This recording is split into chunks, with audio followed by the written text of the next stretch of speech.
I want to stay in Cleveland. I want to try to be a mayor. I want to try to come to grips and to make some substantive impact.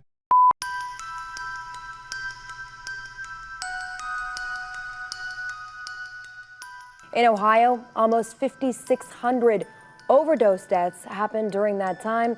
That is up nearly 1,200 from the year before. What's up, guys? It's Jason here, and welcome back to my YouTube channel, The Decline of Cleveland in 2022 Insights. Holding the record for river that has caught fire the most in America, today's program will take a quick dive into the tumultuous history of Cleveland, Ohio. Believe it or not, Cleveland once rivaled New York City as the greatest city in America. So what happened? Today we'll delve into the history of Cleveland from the very start to present-day modern society. By the end of this video, I guarantee you'll be a Cleveland expert and you'll come to your own conclusions on the future of this American city. But before we begin, if you wouldn't mind just tapping that like button for the YouTube algorithm, I'd really appreciate it. If you've ever been to Cleveland, be sure to subscribe and hit that notification bell for new videos each week. Thanks for doing that, and now let's continue on with what happened to Cleveland, Ohio, and the future of this once great American city. History of Cleveland before the fall. Before we hop into our main content, it's a good idea to wave at history so we know where we started. Cleveland, founded on July 22, 1796, sits close to the mouth of the Cuyahoga River and is seen as a major hub for the United States. The railways weren't far behind, and the first train pulled into Cleveland on November 3, 1849. This took the city from a bustling hub to a major manufacturing metropolis. For just over a decade, Cleveland would grow rapidly due to the major manufacturing plants that lined the Cuyahoga River before it would once again play a crucial role in a major U.S. war. April 1861 would find Cleveland sitting firmly with the Union as a safe haven for escaped slaves and a crucial link in the supply chain for the Union Army.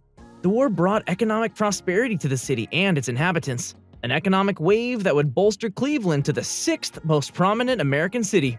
Then the wave crashed when the American economy did, dashing the hopes of growth, health, and prosperity along with it. Beneath the fall of Cleveland. So we extended the truth a little in that last statement. The majority of Cleveland saw wondrous wealth, extraordinary success, and economic growth that turned New York green with envy well into the 1920s. The two cities were rivals in their economic exploits and shared the stage for John Rockefeller's rise to influence. This economic improvement and population bolstering included the creation of the Cleveland Blues baseball team, later renamed the Cleveland Indians, and now known as the Guardians. However, just like all beautiful pictures, there was a dark and violent underbelly that plagued Cleveland for most of the 20th century and still does today. Mob violence, murderers, alcoholism, gang crimes, assault, abuse, and corruption all wreaked havoc in the city that once was a safe haven for escaped slaves and immigrants looking for a better life. The Cleveland decline deepens. So, despite the wonderful unions, manufacturing behemoths, and white-collar endeavors that once included John D. Rockefeller, the Great Depression flipped this city on its head the second Wall Street crashed. Cleveland would see over one-third of its population without jobs during this time. Cleveland crawled back year by year until World War II, starting the struggling city on an upswing that would tease its glory days and continue on until the 1960s.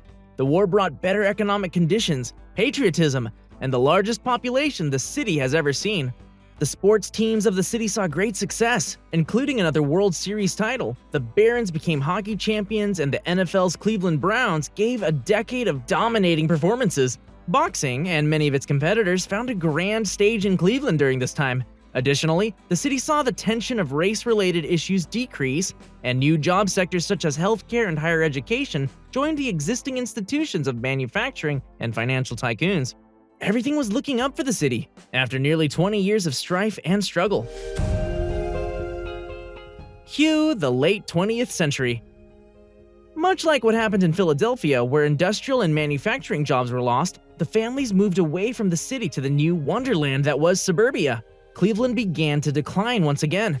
This descent was further fueled by redlining and housing discrimination aimed at African American residents, creating great restlessness within the city and contributing to the massive hemorrhaging of its population.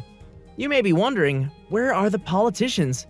And the answer is simple: they were doing their best to make things worse. The 60s were capped off with the Cuyahoga River fire, which was not an uncommon occurrence as it still holds the record for river that has been set on fire the most. While we left the river fires behind in the early 20th century, and the 70s and 80s saw some positive notes such as the Clean Water Act and the first African-American mayor, Carl B. Stokes. These decades did a serious number on Cleveland. Honestly, during research, we just had to laugh at the sheer ridiculousness of what we found. The major catalysts that set off this cascade were largely focused in the financial sector. What really kicked off the city's demise was defaulting on their core loans amounting to $15 million. They had incurred these debts from local banks in order for the city to operate. This default left Cleveland with the title as the first city since the Great Depression to default on their loans. With such a dramatic kickoff to this spiral, it's hard to imagine what possibly could make this situation worse. Well, changes in free trade policies, the rising inflation rates, and the savings and loan crisis of the early 80s destroyed Cleveland, much like the Great Depression had done nearly 50 years prior. To make matters worse, unemployment peaked in 1983 at a stunning rate of 13.8% due to steel production companies closing. The city only surpassed this record in April of 2020 during the COVID-19 pandemic with an unemployment rate of 21.8%. And again, a decline yet again in Cleveland. Historically, Cleveland would emerge from these 2 decades of strife and slowly make its way back into a place of respectable, if not just acceptable position. This time, however, Cleveland was thrown back to the wolves over the 90s and early 2000s. Facing corrupt politicians, failing school systems that were consistently classified as academic emergency, and neighborhoods plagued by violence and drugs, this city struggled. The story remained the same: no companies, no jobs, no money, declining infrastructure, and schools kept Cleveland down. There was hope on the horizon for Cleveland, though. The early 2000s brought diversification of Cleveland's economy. It earned itself the tentative description of having a wide variety of successful sectors, including healthcare, the arts, finance, production, and as a leader in environmental protection and reform. Then, COVID in Cleveland. However, 2020 had other plans. Much like every other city and country in the world, the COVID-19 pandemic hit Cleveland hard, costing an estimated $5.1 billion in revenue. A blow that could potentially cripple growth for a city who needs every dollar that comes its way. Now, it needs to be said, Cleveland is no Gary, Indiana. City blocks aren't being deserted in the night. Thousands of blue-collar jobs aren't flying overseas in order to exploit cheaper labor. It's not likely that Cleveland will implode at any second. Compared to top cities in America, a list Cleveland was once included on. The city's total GDP does not even hold a candle of competitiveness. New York City, once a rival, is now a distant dream with $1.57 trillion in total GDP. While the economic numbers are down and could be a cause for concern, there are 2 more large issues that are plaguing Cleveland, and they are doozies. Drugs in Cleveland in 2022. We will start small and address the opioid epidemic that is ravaging the Midwest, but has a particularly savage hold on Ohio. Within the state, there are 3,957 deaths related to opioid overdose alone in 2019, a rise of 5% from the previous year. As the story goes, the coronavirus and protection measures subsequently put into effect during 2020 had a dire effect on the situation as well. In a 12-month period, deaths relating to drug overdose, accidental or intentional is not stated, surpassed 5,000. This grim report is usually followed with city or state officials commenting on the difficult nature of this pandemic's stay-at-home orders, citing the loss of support systems and increased isolation as the main catalysts for the rise in overdoses. The 2019 CDC map of drug-related overdoses and deaths only offers a sickening view where Ohio leads for most deaths and is slated to hold that position for 2022 and 2021. This is expected to get worse in 2022. Opioids are problematic across the nation, but Ohio's deadliest problem is that no one accounted for fentanyl. This lethal additive has become popular in opioids as it is cheaper and yields a greater high, with the caveat of being much deadlier and harder to take safely. That being said, 76% of opioid-related deaths in Ohio involved fentanyl, leaving no doubt that these synthetic substitutions are causing more damage than ever predicted. You could be expecting the end of this video, hoping that the depressing drug epidemic would somehow be the end of Cleveland's slippery slope. But you, dear watcher, would be wrong. Crime in Cleveland in 2022. Because we still need to discuss violent crime in Cleveland. If you have seen our other videos, you know that despite economic success or city halls attempting to promote their city as the place of the future, the real indicator of a city's pulse tends to expose itself with the crimes committed within it. Violent and petty, also known as property crime, there's a great deal of crime in America, and while we are not arguing to claim that Cleveland is the worst of the worst, we do find it important to tell the whole story of what is happening within a city. The good news is petty crime has fallen significantly from the 2019 and 2020 records. The bad news? Violent crimes such as murder, arson, and auto thefts have all skyrocketed, with the largest numbers in over a decade. It's sad to report that after a record low in 2018, the numbers have been going up every year. This hope was continually dashed as 2020 brought 160 murders in the Cleveland area. Sadly, this increase once again can be attributed to the COVID-19 quarantine and isolation orders.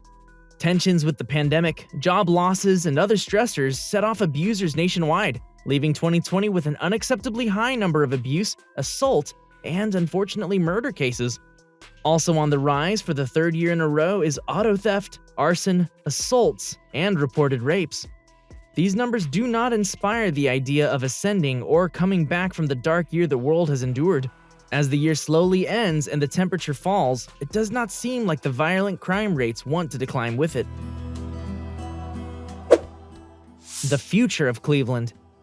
Despite all the recent success between 2010 to 2018, the past 3 years have taken a dig into the city and its population. With close to 250,000 jobs lost in the greater Cleveland area, most of those jobs being from the leisure and hospitality sector, it's no surprise the population is declining due to much-needed improvements to pay equity, jobs, better schools, safer neighborhoods, and attempting to gain a hold on the opioid epidemic that is ravaging a great deal of the city. Only time can tell if Cleveland can climb out of its deep decline, and while today doesn't look as hopeful as they once were, the dawn of a new decade leaves a lot of time to fall into old patterns from the previous century. So, with that said, thank you so much for watching my video. What do you think of Cleveland?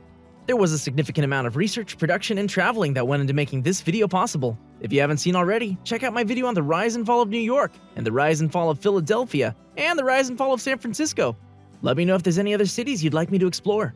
As always, stay happy and healthy, and stay tuned for another episode of Company Insight next week.